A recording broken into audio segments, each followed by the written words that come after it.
I prided myself on being a devoted father for securing a house for my daughter. However, my husband, without consulting me, decided to use my money to purchase a luxury apartment.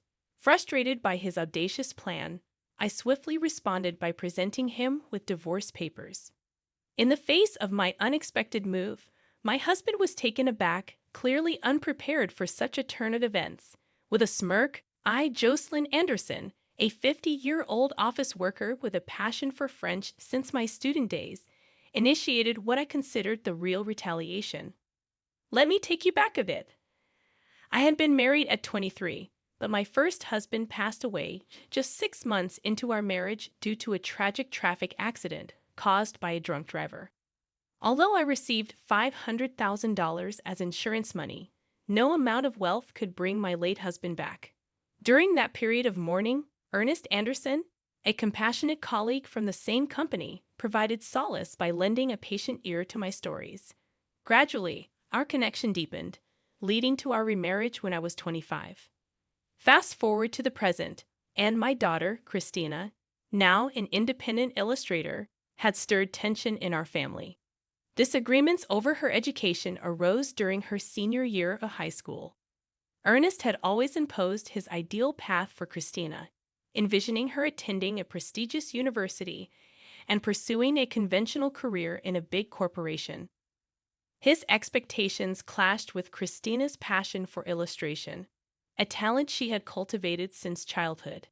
Despite my initial support for Ernest's educational decisions, I found myself at odds with him when Christina expressed her desire to attend an art university to become an illustrator. While I was open to embracing her chosen path, Ernest vehemently opposed it, insisting on a conventional trajectory that clashed with our daughter's dreams. The struggle over Christina's future had become a battleground, and the real retaliation was about to unfold. I opted not to embark on a freelance career initially, choosing instead to work for a company. Christina shared her aspirations to become an illustrator, but my husband dismissed her dreams, considering it merely a pastime with drawings. His harsh words compelled me to defend Christina's autonomy, asserting that it was her life, and she should have the opportunity to pursue her passion. This stance only fueled his anger, as he asserted that it was his daughter and that a child's role was to fulfill their parents' dreams. He adamantly believed that if Christina followed his prescribed path, she would unquestionably find happiness. I was taken aback by his biased views, hoping he would eventually understand and support our daughter's choices. Unfortunately, my optimism was misplaced, leading to a deep rift between us. Despite my financial support for Christina's education and living expenses, Ernest remained dissatisfied, continually expressing his discontent. Even after Christina successfully gained admission to her preferred art university and secured a job as an illustrator, Ernest refused to acknowledge her achievements. His complaints persisted, questioning the worth of the money spent on tutoring and labeling her a failure. Christina, resilient in her pursuit, worked energetically, occasionally sacrificing weekends and sleep for her craft. However, Ernest's attitude towards her job remained unchanged. Moreover, he became harsher towards me for supporting Christina, criticizing everyday aspects of our household. Realizing this was his true nature, I found staying at home increasingly painful. Fortunately, our work roles in different departments at the same company spared me from daily confrontations. Yet, amidst this strained dynamic, Ernest surprisingly declared his intention to buy Christina a luxury apartment, citing her importance as his daughter.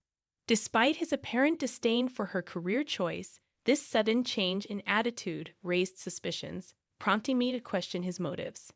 Doubts crept into my mind about whether Ernest even had the financial means to purchase a luxury apartment.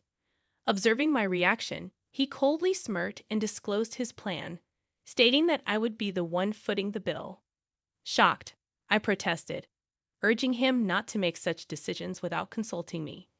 Angrily, Ernest snorted, revealing his knowledge of the $500,000 insurance money from my late husband, suggesting I use it to fund the apartment.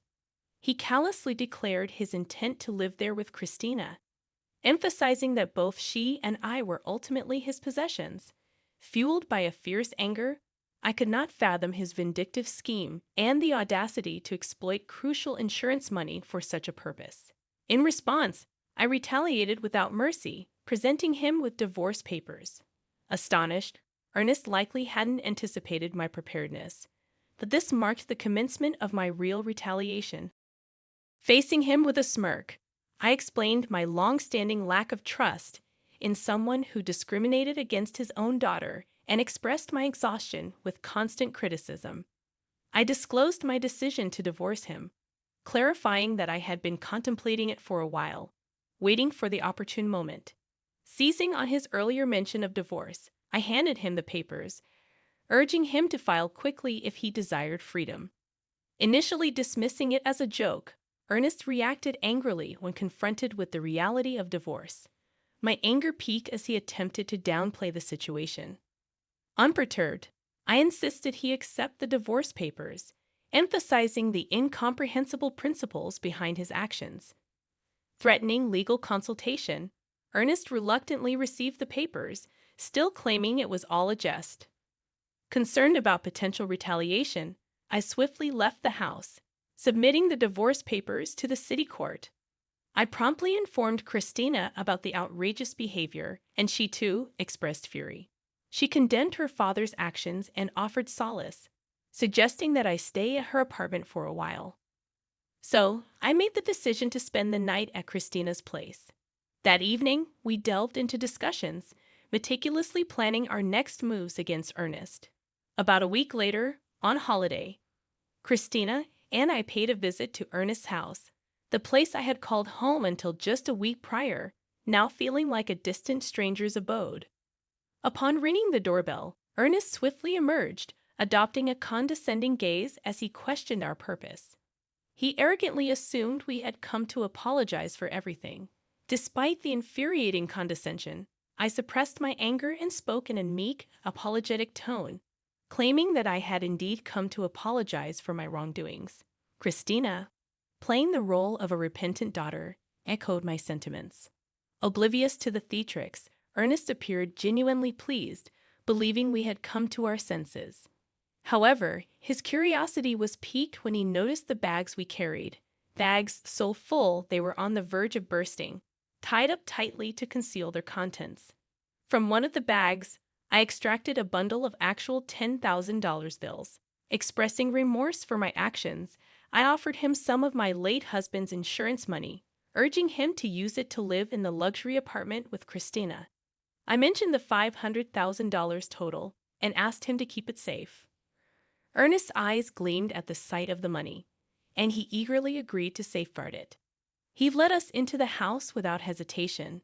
Despite having left just a week earlier, the place was in disarray, with laundry and garbage scattered about. Suppressing laughter, I imagined Ernest's struggle to maintain the house on his own. Christina and I placed the bag's contents into the safe, excluding the $10,000 bundle. Fortunately, when Ernest went to the kitchen to make coffee, he remained oblivious to our actions. After returning to Christina's apartment, I grabbed the bags and left for a new place on my own. Christina bid me farewell with a smile, assuring me she would contact me once she was settled. 2 days later, while I was peacefully asleep in my new residence, Ernest called, inquiring about the $500,000. I chuckled heartily, realizing that he had taken longer than expected to notice. Ernest had fallen for our trap. The bags mostly contained just newspapers, cleverly arranged to create the illusion of holding $500,000. I had only prepared $110,000 from the bank to make Ernest believe my ruse. After depositing that money back into my account, it was no longer in my possession. If Ernest had probed further and asked to see inside the bags, I intended to reveal the truth, asserting that such an incredible deal couldn't possibly be genuine. However, deceived by just the $10,000, Ernest had been completely fooled. I had only prepared $110,000 from the bank to make Ernest believe me. After depositing that money back into my account, it was no longer in my possession. If Ernest had probed further and asked to see inside the bags, I intended to reveal the truth, asserting that such an incredible deal couldn't possibly be genuine. However, deceived by just the $10,000, Ernest had been completely fooled. Until now, you did terrible things to Christina and me, so I thought it was only fair to retaliate like this. If you want to resent someone, resent your past self, not me, I calmly stated. Ernest, looking troubled, began to plead, admitting his faults and asking me to return. Shocked by his selfish reasoning, I firmly rejected his proposal. I'm not an ATM or your housekeeper. You're an adult, handle it yourself. Besides, I'm in France now. This isn't just a vacation, it's an overseas transfer for work. I decided to divorce you and start a new life abroad. I revealed, explaining my decision to pursue my dreams and escape from him.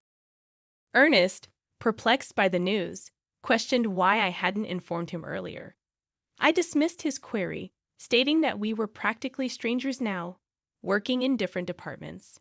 Furthermore, I revealed that Christina would contact him the next day through a messaging app. The following day, amidst the early hours due to the time difference, I initiated a video call through the messaging app with Ernest and Christina. Christina began expressing her sentiments, reminiscing about her childhood adoration for Ernest, but quickly transitioning to her current disdain. You completely dismissed my career choice. That's when I saw your true nature. You just wanted to control me. There was no love. Now, I hate you and never want to see you again. This call is the last time we'll speak. I'm cutting ties, Christina declared firmly, leaving Ernest visibly distressed. Unexpectedly calm, Ernest pleaded for her understanding, seemingly assuming Christina would always adore him. However, Christina remained resolute, urging him to reflect on his actions. She then informed him that she had moved, advising him not to attempt to locate her new address through investigators or any other means. Adding to her announcement, I informed Ernest that I had informed his workplace, relatives, and parents about the reasons for our divorce, ensuring transparency about our decision. With that, the call concluded, leaving Ernest to reflect on the consequences of his actions. After ending the video call with Christina, I mirrored her actions, ignoring Ernest's pleading apologies. His remorse no longer held any significance to me. Christina expressed a sense of relief, feeling liberated after voicing her true feelings.